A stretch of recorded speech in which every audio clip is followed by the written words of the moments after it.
Bonsoir à tous. Alors, mon nom est Nadège. Je suis une maman de deux enfants, Mathis, 5 ans, et Maya, 3 ans. Euh, on est une famille de 4 avec mon conjoint et notre vie a basculé le 17 août 2016. Alors, la petite Maya, elle avait à l'époque 22 mois. Elle s'est réveillée puis en me disant « Maman, j'ai mal ». Puis, elle avait un peu de la fièvre. Fait que je me suis dit, ben, la fièvre, elle va partir après quelques heures ou même après quelques jours. Mais malgré ces mots d'un enfant de 22 mois, tu sais, je sentais un peu qu'elle avait vraiment mal. Alors j'ai pris congé cette journée-là, cet après-midi, pour l'amener chez son pédiatre.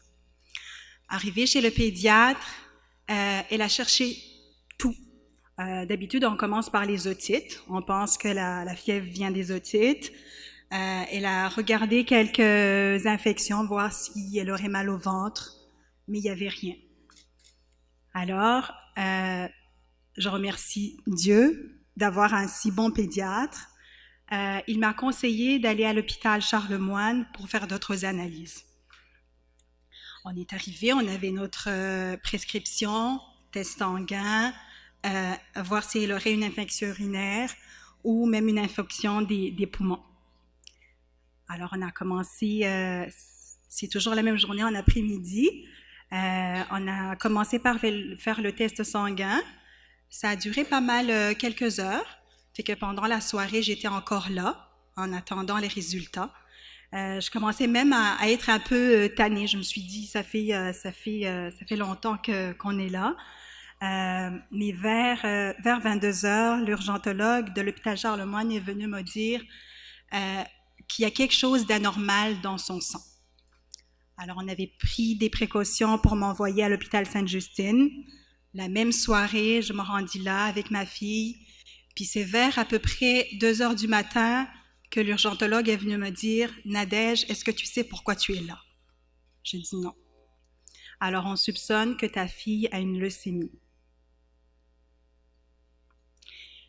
Moi, je suis technicienne juridique de formation, fait qu'une leucémie, pour moi, ça sonnait rien dans ma tête. Il a fallu que j'aille sur Google, sincèrement, pour savoir. Je savais que c'était une maladie, mais je ne pouvais pas le relier à ce que c'était un cancer du sang. Alors, la vie a basculé le 16 août 2016. Je ne pourrais pas vous dire quelles émotions sont venues avant, mais la première émotion, c'était le déni. Pour moi, ma fille de 22 mois avait les gencives un peu infectieux. Tu sais, je pensais, peut-être qu'elle a mal aux dents, peut-être que c'est une poussée des dents, mais jamais je n'aurais pensé que cette petite cocotte qui était devant moi avait une leucémie. Fait que 2 jours plus tard, Maya, elle avait sa première ponction de moelle pour confirmer le diagnostic. Le diagnostic de leucémie lymphoblastique aiguë type standard a été confirmé. Alors le cauchemar avait commencé 2 journées avant, mais il s'est comme concrétisé. Ce que ça implique avoir une leucémie lymphoblastique, c'est un traitement de pour ma fille, c'était un traitement de chimiothérapie pendant 2 ans. Alors moi, je suis restée là, mais j'avais mon fils de 5 ans qui restait à la maison. Ça a été difficile parce que elle, je la prenais en charge. C'est vrai qu'on avait des tours à faire à l'hôpital, à voir si tous ses organes internes étaient intacts, mais ça peut paraître absurde, mais elle, je l'avais entre les mains, mais j'avais un autre qui restait à la maison. Alors, on s'est entendu, mon conjoint et moi, que moi, j'allais m'occuper d'elle, puis que mon conjoint allait s'occuper de ma fille. Ça a été beaucoup de déni, beaucoup de détresse, beaucoup d'anxiété. Et du jour au lendemain, on a changé tous nos plans. On a mis tout sur le hold. Moi, j'ai dû arrêter de travailler du jour au lendemain. J'avais pris un congé un après-midi, puis je ne suis jamais retournée. Pendant l'hospitalisation, on m'apprenait comment être une infirmière. parce que Maya allait recevoir des traitements à la maison. On m'apprenait comment être une infirmière, on m'apprenait comment être une maman de tous les jours avec un enfant malade, puis avec un autre qui n'est pas malade. Conjugué avec tout ça, seul, c'était un stress plus que je ne l'aurais imaginé. Alors, pendant l'hospitalisation, la travailleuse sociale m'a parlé de la fondation. Au mois d'octobre, j'en ai parlé avec mon conjoint que se retrouver sans travail, se retrouver sans revenu du jour au lendemain, sans l'avoir planifié, en soi, c'est un vrai problème, sans le cancer.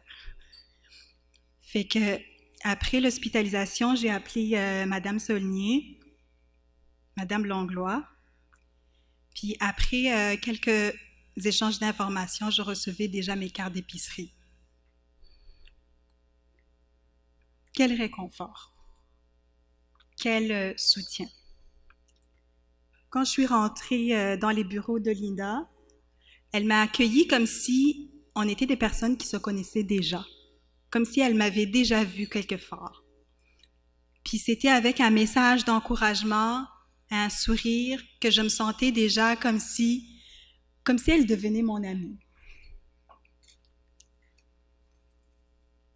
Pour moi, la fondation, ça va au-delà du soutien financier. Linda, c'est une femme extraordinaire, c'est une femme d'exception. C'est avec gratitude que je te remercie de faire partie de ma petite famille.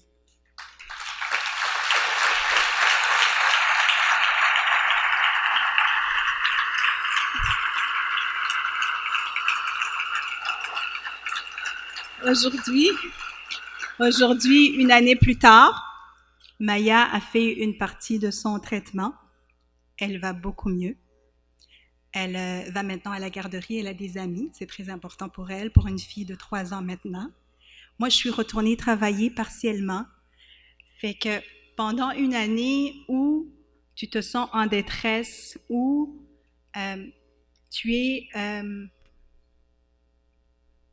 vis beaucoup de peine, la vie m'a donné des gens extraordinaires autour de moi et jamais je ne saurais dire un grand merci à toi.